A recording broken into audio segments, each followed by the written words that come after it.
Agad na rin sinibak ni bagong PNP Chief OIC, Police Lieutenant General Jose Melencio Nartates, yung itinalagang spokesman ni General Nicolas Torre III. At ayon po kay General Nartates ay hindi na kinakailangan na magkaroon pa ng mga doble-doble na mga spokesman. Dapat yung hepe po ng Public Information Office o PIO, siya na dapat ang tagapagsalita at ganyan din po ang mismong hepe ng Philippine National Police. So lumilitaw ho mga kababayan na tanggal na rin kaagad yung nagsilbing spokesman ni General Torre na si Brigadier General Jean Pajardo. O yun ho.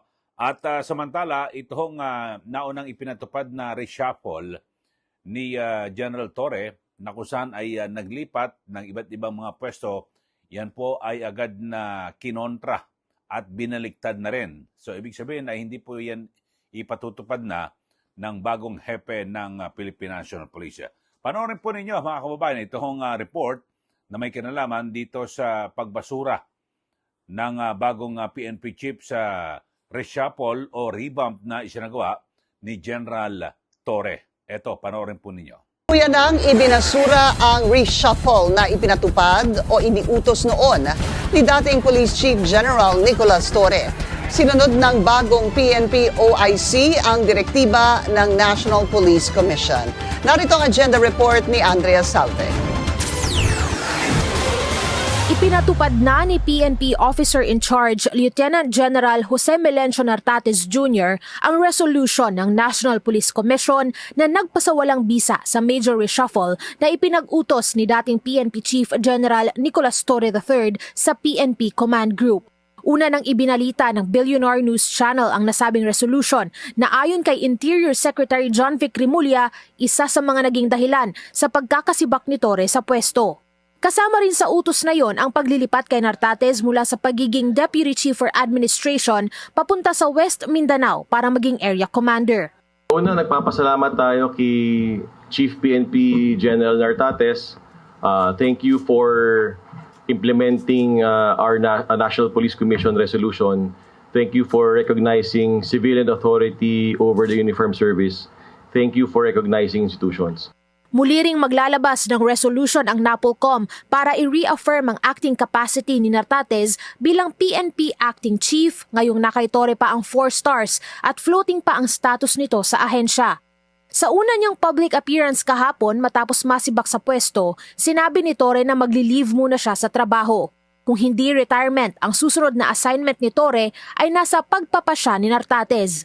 That is for Chief PNP Nartates to decide and bring to the attention of the National Police Commission. Wala naman pong any suspension order for anyone. So, yan, I think he tends to file a leave. So, he deserves to file a leave. He should enjoy his service. Sa ilalim ng bagong liderato, tiniyak ng NAPOLCOM na hindi nila ima-micromanage ang PNP. Ang mahalaga ay maidaan lang daw sa tamang proseso ang mga pagpapasya. Buo raw ang ibibigay nilang suporta sa bagong talagang pinuno ng pambansang pulisya. Una na rin sinabi ni Nartates na paplansyahin niya ang gusot sa tanggapan ng Chief PNP at NAPOLCOM. Yan po ang pahayag at na kung saan ang sabi po ni General Nartates ay kanyang susundin.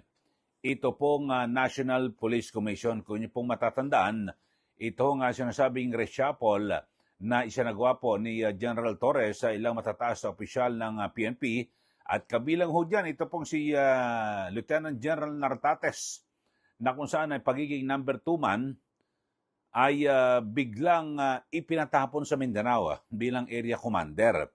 Pero ang masaklip ho rito mga kababayan ay ang nangyari ho rito ay sabihin natin, parang talagang diniinan ng gusto At parang todo sampal, magkabilang sampal. No? Sinibak si Torres, si Torre, General Torre bilang hepe ng PNP, sinampal. Tapos pangalawang sampal, yung naunang ipinatapon sa Mindanao ni General Torre na si Nartates ay siya pong hinirang na hepe po ng PNP. So talagang ganyan ho mga kababayan, talagang sa mga pwestuhan, lalo na po sa gobyerno, wala pong forever, di po ba? Pero ang masaklap po rito ay halos 3 buwan pa lamang. Itong si General Torre na naninilbihan bilang hepe ng Philippine National Police. Pero sumabit ka agad At ngayon, sabi ho ni General Nartates ay kanyang susundin kung ano man yung mga patakaran, panuntunan ng National Police Commission. Kasi alam niyo ho, NAPOLCOM, ito po yung nagsisilbing pulis ng mga pulis. Sila po ang nagbabantay sa PNP. Dahil dyan sa mga nakaraan ay, di ba, nagpatupad po ng revamp ito pong si General Torre, pero yan po yung sineta siya ng NAPOLCOM, pero hindi niya po pinansin. At sa halip ay nanindigan ho siya at parang sinasabi niya na walang pakialam ang NAPOLCOM sa kanya bilang hepe ng PNP. So yun nga, biglang matapos po ng mga ilang araw, yun, natanggal na ho siya. Ito pong si General Torre. So kasi talagang ganun mayroon pong meron pong umiiral na batas, di po ba, disiplina, na kung saan, dapat susunod ka. Kasi lumilitaw, boss ng PNP chief ito pong secretary ng DILG na si Secretary John B. Cremulya. At ito hong siya rin ho ang chairman ng National Police Commission.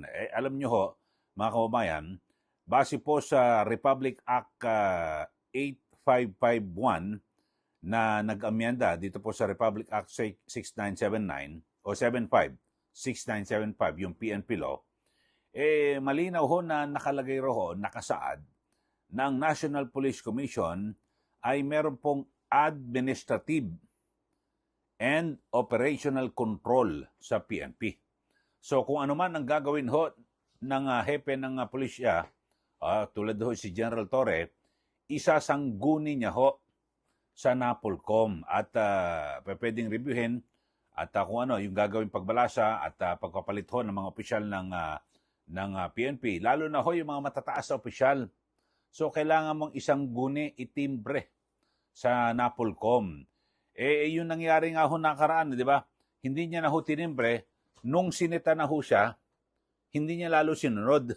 Di ba? Kung minsan, halimbawa, hindi mo sinasadya. O halimbawa, talagang alam mo naman na bawal, pero ginawa mo, sinita ka. Pero kung nagmatigas ka, ganun po ginawa ni General Torre, nagmatigas ho siya. At pinanindigan niya yung kanyang desisyon na ipatapon si Nartates sa Mindanao at yung iba pang mga opisyal na ginalaw niya. So, wala ho. So, matapos po ang ilang araw, yun ho, lumilitaw, mas malakas ho itong si DILG Secretary John B. Cremulya kumpara dito kay General Torre. Akala siguro ni General Torre, yung kanyang puhunan na pag-aresto kay Pastor Kibuloy at yung pwersahan at madali ang pagkapatapon kay dating Pangulong Rodrigo Duterte sa ICC diyan po sa The Hague, Netherlands, ang akala niya yun po ay mamigat ng puhunan para parang nakasandalo siya sa pader kay Pangulong Bongbong Marcos Jr. Yun ho, mismong si Secretary Remulla umamin na ho, na kababayan, na tinanong ho siya ng Pangulo, anong dapat natin gawin dito kay General Torre? So, nirekomenda niya na hindi, tanggalin niya. Hindi sumusunod O, yun ho. Siguro, magsisilbing aral din ho ito sa mga hepe ng bawat departamento. Nakikilalanin mo, may mga bossing ho tayo di po ba? Maging si Senator Ping Lacson, sumasang-ayon at sa kanyang paniniwala na talagang may nalabag po ito pong si General Torre at yun nga ho, ang sa kanyang pakiwari, hindi po hindi po sumunod at parang nagsariling kalooban ito pong si General Torre sa pagpapatupad ng pagbalasa sa mga opisyal ng PNP na dapat ho ay kanyang isinangguni. Kinonsulta niya ho sana ang NAPOLCOM, di po ba? Kung aprobahan o hindi, di ba? Yun ang boss mo Pag hindi na-approve, wala ka magagawa. Wala, hindi aprobado. So, ganun ho. Okay, so yun lang ho mga kaubayan at sunod-sunod ho. Siguro baka may mga matatanggal pa ho, lalo na yung mga malalapit ho, yung mga masabing mga bata ni General Torre diyan po sa PNP. So, eto na ho. Nalagasan na ho. Matapos si General Torre na masibak, bilang hepe po ng PNP, yung kanyang kadikit, spokesman na si Brigadier General Jean Fajardo. Ewan ko lang kung parang sa controllership na at humahawak ng pondo ng PNP.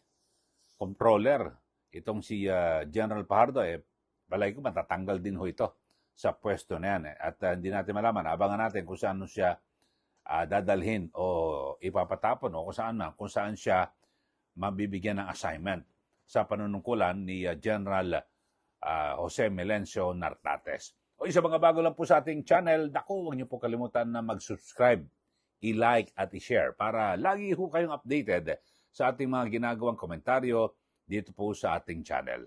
Maraming salamat. Muli, ito po si Ka Eli. Magandang araw po sa ating lahat.